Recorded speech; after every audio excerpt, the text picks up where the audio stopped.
So this is going to be the last bounty hunt for the Alpine era, and we have the bounty hunt exclusive at rank 5 level 150. I'm going to go ahead and review it for you guys, showing you guys the best skills, the best setup, and everything you need to know about this monster, and whether or not it's actually worth investing in this monster. So I hope you're all excited. If you are, make sure you drop a like, subscribe. Anyways, it's going to get started. Okay guys, so we have the new monster Junkjowl, right? And it is at rank 5, which I'm gonna go ahead and review in just a second. We get some chests, so we might as well go ahead and open these up. We got a level 9 life rune. So we have the monster in the storage, and I do want to give a huge shout out to Bunky for allowing me to review this monster in her account. She went ahead and purchased it right as Bounty Hunt came out. So here we go, we have the monster, and I'm super excited to review this monster for you guys. So let's go ahead and level it up, feed it up and everything. We're gonna get it to 150 real quick, and from there, you know what I mean, we're gonna take a look at all the good skills and everything. Now what I really like is the fact that you actually have access to that AoE 50% heal right away, like straight away, not even leveled up. That's pretty cool. Well, actually at level 10. So here we have it at 150. Let's go ahead and take a look at the traits. We have Hardened, Fugitive Hater Season 5, cooldown immunity, and life regen status caster. Taking a look at the stats, we have about 20,528 speed, which is the highest speed in Alpine era. If you guys seen my analysis on this monster, you guys would know that. We have about 1.9 million life, which is actually a pretty good amount of life to have. So overall life and speed is very good, especially speed, making him the highest, the fastest monster in the game right now for the Alpine category. Not comparing it to ancestrals, obviously, because ancestrals are way out of the league. Let's go ahead and take a look at the elements. We have magic and earth. Taking a look at the skills, we have heavy earth damage and applies artifact hater to all allies. So artifact hater looks like the bounty hunt exclusive monster, or not bounty hunt exclusive actually. Bounty hunt League 8 fugitive is most likely an artifact monster, therefore that's why this monster is applying that artifact hater. So another monster would be for example, Angenica that you can actually pair up with. Alright, what the heck just happened? The monster is back at level 11. Can you believe that? That's so weird. So it made me refresh my game, open up chests because I ranked up the monster, and then out of nowhere, I'm basically hit with, oh, the monster is back at level 11. So as I was saying, this monster does have that artifact hater, which is kind of cool. So what you can actually do is use the artifact hater, and then, you know, everybody in your team, because it's an AoE artifact hater, obviously. So your attacker in your team, since this isn't going to be your attacker, you're an actual attacker, is going to deal a good amount of damage thanks to the artifact hitter. So you're going to have triple damage, obviously, against artifact monsters, which most likely, again, the League 8 fugitive should be that. And then you also have vulnerability as well, which is cool. So it removes evasion from all enemies, a low earth damage, and applies vulnerability. And then what else we have here? Double damage to all allies and heals them by 30%. So this is a really good AoE. I really like it. I'd highly recommend actually running it, because why not? It's really nice. You do have that AoE 50% heal. Now the only thing that I don't like about this monster is the fact that this monster doesn't have any NER skills. So if you get hit with like denial, if you get hit with tortures, anything like that, you know what I mean, negative status effects, unfortunately this monster can't do anything about it. It's supposed to be a supporter, but he can't really remove anything, you know what I mean? Like, and the traits are also pretty garbage, so this monster gets denied easily. The only thing that's really blocking or kind of helping out with that is the hardened, and that's about it. So if you really think about it, that's the only thing he's really lacking, besides let me see, what else is he lacking? Traits are really bad. I like the speed though. The speed's really cool. But for the artifact hater, you can just run Angenica. For those of you guys that actually want to save some money for bounty hunt, instead of running this monster, instead of picking him up and running him on your team, if you don't really want to pick him up for just bounty hunt, then I would say just run Angenica. Angenica has artifact hater as well, so you could do something like that, for example. And then what else we have? Random elemental hater with life regen. I wouldn't recommend running this, guys. Don't run it. Don't run this. This can be good and bad. The reason for that is because the random elemental hater, you can actually benefit from it, but also it can be pretty random. You do have a double damage to one ally, which is basically spammable. If you want to run that, you can. Removes evasion to all enemies. That's spammable as well, but for the most part, nobody's gonna keep spamming evasion. Moderate metal damage, magic damage, sorry, and then vulnerability. I wouldn't run it. I'm just gonna run the AoE. So these are the 4 best skills in my opinion. The stamina cost is pretty high on that one.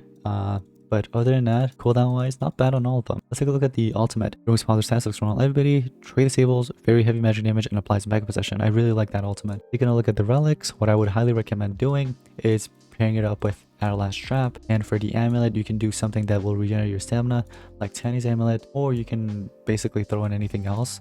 Me personally, what I would do if I were you, I would actually do a Tanny's amulet. So this is what it should look like together. Obviously, you can run different relics, but those are the ones I personally recommend. In terms of runes, what I would recommend doing is giving it 1 team speed and 2 speed, or you can just do triple team speed.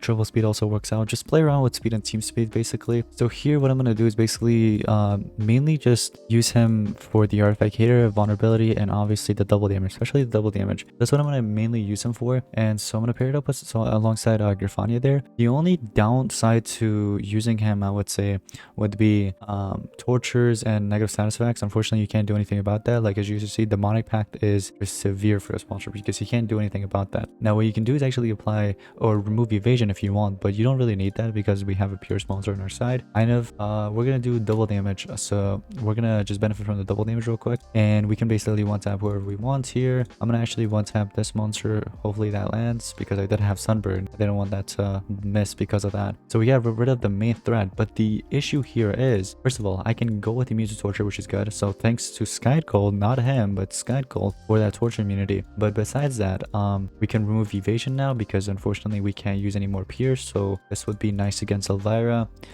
So we're gonna just remove that from the Megataunt. And now that the Megataunt is there that we can kind of eliminate, we might as well do it. Let's use the AoE. So I think if we use the AoE, I don't think it'll actually reflect back, right? I don't think it will because it's a overkill. Okay, so as you can see, we still have the death countdown, which again, it's an NER that we can't really remove. So that is why I think that I don't know, I feel like that's really a con for this monster, and as you see, he just died at the end. So if we couldn't eliminate those monsters within that certain amount of time, certain amount of rounds, we would have actually lost that battle easily. I feel like what you can do is, you don't have to, if you don't want to run the Megaton, you don't have to. What you can do is actually paired alongside K911. That way you can actually do some NERs with that, because the monster actually holds a talent. All it has to do is get a turn in and he'll basically just NER that. Now they both have double damage, I understand that. So what I'm going to do is actually use the 25, or I think it's a 50% damage boost on the other monster instead of using the usual, you know, whatever it is. So here thankfully we didn't get hit with nanovirus, and we only got hit with nanovirus on that monster. So what I'm gonna do is actually apply that double damage to my attacker, and my attacker can actually benefit from that. And basically I'm gonna go after Ural first because I don't want him to resurrect the attacker. Let's get rid of Ural fully, and then at the attacker we can get rid of him right after, so that's fine. And now it's K9's turn. So with K9, here goes the character's horn, which is the NER, and what we can do is we can heal with the damage boost like I said, and he gets a turn in, so we don't have to heal. It would be cool, but look, evasion. So this actually does help against Ural, sorry, not Ural, Elvira, or any other monster with evasion. You can always just go ahead and PR it straight away, apply vulnerability as well. And unfortunately none of them are really artifact, or else I would actually benefit from the artifact hater. So for the most part, you don't really need the artifact hater there, you know what I mean? Because most of the monsters you're going to be going up against, they're not artifacts. So just something to kind of like throw out in there. Anyways, what we could do here, let's see, we can actually eliminate them. Oh yeah, let's do the AoE Trade Disable and just finish it all off like that. So the Medic Miss, or whatever skill that is, the 50% AoE heal, we haven't actually gotten the chance to use that because most of the time we just have relics and everything else just backing us up and healing us. But this is a really good AoE, I would say, because it's a 50%, only one turn cooldown. Keep that in mind, so you can use it every other turn. Another thing is, it's gonna actually backfire because if there's negate healing or reverse healing, then it's gonna mess you up, so you gotta be careful of that. But other than that, the double damage spammable, you can probably it's probably worth running just because you can spam it forever, you know what I mean, back to back. But the only downside is, again, for this monster, the fact that this monster can't do any NERs, so that's the only thing. But for bounty hunt, I would probably run triple team speed like this, because, or triple team speed, or like team speed with team strength, probably mixed up like that, maybe one speed in there. But he's still pretty fast, so I would say team speeds are okay. And you can run it alongside any monster, any attacker really, because the monster has the artifact hater. So if the League 8 fugitive is an artifact monster, you can just basically pair it up with any of that. And then what you can actually do is actually, I feel like it's best to pair it alongside either Connectro or Serpentix. So with Serpentix, you have the Abomination Hater, which most of the time, 90% of the time, 9 out of 10, the enemy actually has Abomination as a trait, so you can deal another triple damage on top of that. But anyways, guys, that's gonna wrap it up for today's Monster Gens monster review. I hope you guys did enjoy, and if you did, make sure you drop a like and subscribe. Is this monster worth picking up for the bounty hunt? I wouldn't say so, but if you really want to spend that extra bucks, go for it. I would say if I were you, just run Ingenica, really. Run Ingenica alongside another damage booster, and you'll be fine. But if you really want to pick it up, go for it. Will he be used in like Team Wars and stuff? Maybe Team Wars, but I don't see it on PvP, honestly. I can't see this monster being used on PvP.